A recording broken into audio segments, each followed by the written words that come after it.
হে বন্ধুরা, আমি হীরা আর আপনারা দেখছেন হীরা সিনেটক্স। আজ আমি চলে এসেছি 2016 সালে নেটফ্লিক্সে মুক্তিপ্রাপ্ত টিভি সিরিজ স্ট্রেঞ্জার থিংস নিয়ে, যা একটা সিক্রেট প্রজেক্টের উপর ভিত্তি করে নির্মিত। আর প্রজেক্টের নাম হচ্ছে দ্য মন্টক প্রজেক্ট।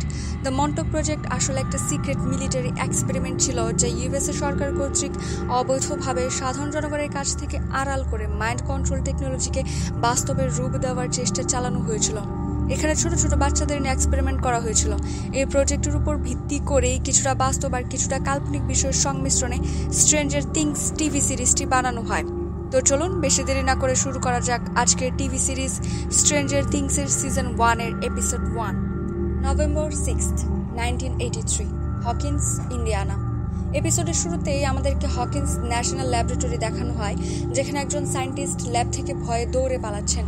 তিনি পালিয়ে লিফটে উঠতে যাবেন, তখনই কিছু একটা তাকে টান দিয়ে উপরের দিকে নিয়ে চলে যায়। আর দৃশ্য এখানেই শেষ হয়। পরবর্তী দৃশ্যে আমাদেরকে একটা বাড়ি দেখানো হয়, যেখানে কয়েকটা বাচ্চা খেলছিল।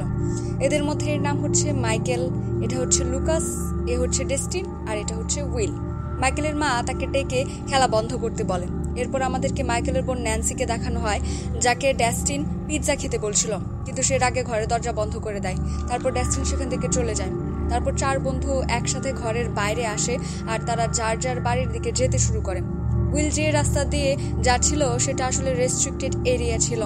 সেখানে রাস্তা দিয়ে যাওয়ার সময় হঠাৎ করে তার সামনে মানুষের মতো দেখতে একটা অদ্ভুত প্রাণী চলে আসে, আর সে সাইকেল নিয়ে রাস্তার পাশে জঙ্গলে পড়ে যায়। সেখান থেকে সে দৌড়ে তার বাড়িতে চলে যায়, কিন্তু বাড়িতে গিয়ে সে কাউকে খুঁজে পায় না।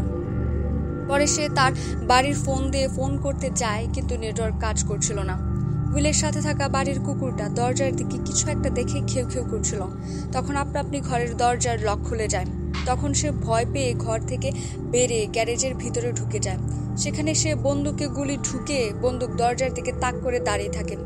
তখন হঠাৎ গ্যারেজের মধ্যে থাকা বাল্বটার আলো বাড়তে থাকে আর উইল গায়েব হয়ে যায়। আর দৃশ্য এখানেই শেষ হয়। পরবর্তী দৃশ্যে আমাদেরকে একজনকে দেখানো হয়, যিনি ঘুম থেকে উঠে তাড়াতাড়ি করে ফ্রেশ হয়ে পুলিশের পোশাক পরে বেরিয়ে যান। পরে আমাদেরকে উইলের বাড়ি দেখানো হয়, যেখানে তার বড় ভাই জনার্থন খাবার বানাচ্ছিল আর তার মা অফিসে যাওয়ার জন্য রেডি হচ্ছিল। তখন তার মা এসে জনার্থনকে জিজ্ঞেস করে যে উইল কোথায়, মানে তারা জানেই না যে উইল বাড়িতে নেই। পরে উইলের মা তাকে সব জায়গায় খুঁজতে থাকে, কিন্তু কোথাও পায় না। জনার্থনের গতকাল রাতে ঘরে থাকার কথা ছিল, কিন্তু নাইট ডিউটির কারণে সে থাকতে পারেনি, আর এটা নিয়ে তার মার সাথে কথা কাটাকাটি হয়। যাই হোক, এরপরে উইলের মা মাইকেলের বাড়িতে ফোন দিয়ে জিজ্ঞেস করে যে সে তাদের বাড়িতে আছে কিনা, কিন্তু মাইকেলের মা না করে দেয়। এরপরে মাইকেল সহ বাকিরা স্কুলে চলে যায়। এরপরে আমাদেরকে ন্যান্সিকে দেখানো হয়, যাকে তার বয়ফ্রেন্ড ওয়াশরুমে দেখা করতে বলে। তারা পরে ওয়াশরুমে দেখা করে এবং কিছুটা সময় কাটায়। ন্যান্সির বয়ফ্রেন্ড তাকে রাতে দেখা করতে বলে। ন্যান্সি বলে যে বান্ধবীর বাড়িতে পড়তে যাওয়ার কথা বলে ঘর থেকে বের হবে। পরে আমাদেরকে পুলিশ স্টেশন দেখানো হয়, যেখানে উইলের মা উইলের মিসিং কেস করার জন্য পুলিশ চিফের কাছে আসে আর কেস ফাইল করে। পরবর্তী দৃশ্যে আমাদেরকে ডক্টর ব্যানার নামের একজনকে দেখানো হয়। পরে ডক্টর ব্যানার ওই ল্যাবে যায়, যেটা সিরিজের শুরুতে আমাদেরকে দেখানো হয়েছিল। সেখানে গিয়ে তারা কোনো একটা ইনফেকশনের বিষয়ে কথা বলছিল। পরে তারা ওই ইনফেকশনের হাত থেকে বাঁচার জন্য স্পেশাল স্যুট পরে নেয় আর গাছের শেকড়ের মতো দেখতে কালো অদ্ভুত জিনিসটার কাছে যায়, যেখানে বড় হৃৎপিণ্ডের মতো কিছু একটা দেখা যায় যেটা নড়ছিল। তারা সেখানে কোনো একটা মেয়ের কথা বলে। পরবর্তীতে আমাদেরকে সেই মেয়েটাকে দেখানো হয়, যার বিষয়ে তারা কথা বলছিল। মেয়েটা একটা রেস্টুরেন্টের সামনে গিয়ে দাঁড়ায় আর দূর থেকে সবকিছু দেখতে থাকে। পরে সুযোগ বুঝে এসে ওই রেস্টুরেন্টের ভিতরে ঢুকে পড়ে এবং কিচেন থেকে লুকিয়ে খাবার খেতে থাকে। তখন হঠাৎ করে রেস্টুরেন্টের মালিক তাকে দেখে ফেলে আর তার পিছু করতে করতে তাকে ধরে ফেলে। পরে আমাদেরকে মাইকেলের স্কুল দেখানো হয়, যেখানে ক্লাস শেষে তারা 3 বন্ধু স্যারের সাথে কথা বলছিল। তারা স্যারকে এক ধরনের রেডিও মেশিনের বিষয়ে জিজ্ঞেস করে যে সেটা এসেছে কিনা। তখন স্যার হ্যাঁতে উত্তর দেন আর তাদেরকে সেখানে নিয়ে যান। এর একটু পরে বাচ্চাগুলোর সাথে উইলের বিষয়ে কথা বলার জন্য পুলিশ আসে আর তাদেরকে নিয়ে যায়। পুলিশ তাদেরকে জিজ্ঞেস করে যে উইল কোন রাস্তা দিয়ে বাড়িতে যেত। তখন তারা একটা জায়গার নাম বলে। পুলিশ তখন সেই জায়গাতে যায় এবং ইনভেস্টিগেশন শুরু করে। পরবর্তীতে আমাদেরকে ওই রেস্টুরেন্টটা দেখানো হয়। সেখানে রেস্টুরেন্টের মালিক ওই মেয়েটাকে খেতে দেয় আর তার সম্পর্কে অনেক কিছু জিজ্ঞেস করে, কিন্তু মেয়েটা কিছুই বলে না। তখন রেস্টুরেন্টের মালিক ওই মেয়েটার হাতে একটা ট্যাটু দেখতে পায়, সেখানে 11 লেখা ছিল, আর এই বিষয়ে জিজ্ঞেস করে, কিন্তু প্রথমে সে কিছুই বলে না। পরে তার খাবারটা নিয়ে চলে যেতে চাইলে সে তার নাম 11 বলে। এ থেকে আমরা জানতে পারি যে মেয়েটার নাম হচ্ছে 11। পরে রেস্টুরেন্টের মালিক একজন সোশ্যাল সার্ভিসের কর্মকর্তার সাথে কথা বলে এবং তার বাড়ির ঠিকানা দিয়ে দেয়। পরে আমরা দেখতে পাই যে একটা ফ্যান খুবই বিকট আওয়াজ করছিল, যার কারণে 11 বিরক্ত হয়ে যায়। পরে সে ফ্যানের দিকে তাকাতেই অদ্ভুতভাবে ফ্যানটা বন্ধ হয়ে যায়। এখন এটা কি হলো আর কিভাবে হলো তা আমরা পরবর্তীতে জানতে পারবো। পরবর্তী দৃশ্য আমাদেরকে দেখানো হয় সেই জায়গা যেখান দিয়ে উইল বাড়িতে যেত। সেখানে তারা উইলের সাইকেল খুঁজে পায়। পরবর্তীতে আমাদেরকে উইলের মাকে দেখানো হয় যে কিনা তার এক্স হাজবেন্ডের সাথে কথা বলার চেষ্টা করছিল। তখন হঠাৎ করে বাড়িতে পুলিশ আসে আর বাড়িতে তল্লাশি করতে শুরু করে। তখন বাইরে বাড়ির কুকুরটা গ্যারেজের দিকে তাকিয়ে ঘেউ ঘেউ করছিল। এটা দেখে পুলিশ চিফ সেই গ্যারেজের ভিতরে ঢুকে আর কিছুক্ষণ পর অদ্ভুতভাবে গ্যারেজের লাইটটা অফ হয়ে যায়। তখন চিফ একটা টর্চ অন করে আর পাশে একটা ভাঙা বাক্সের মতো কিছু একটা দেখতে পায়। তখন একজন এসে চিফকে ডাক দিয়ে নিয়ে যায়। চিফ এই গ্যারেজে ইনভেস্টিগেট করতে বলে সেখান থেকে চলে যায়। পরে আমাদেরকে মাইকেলের বাড়ি দেখানো হয়, যেখানে সবাই খাবার টেবিলে বসে খাবার খাচ্ছিল। তখন মাইকেল উইলকে খুঁজতে যাওয়ার কথা বললে তার মা তাকে মানা করে দেয় এবং সবাইকে ঘরে থাকতে বলে। এতে মাইকেল রেগে যায়।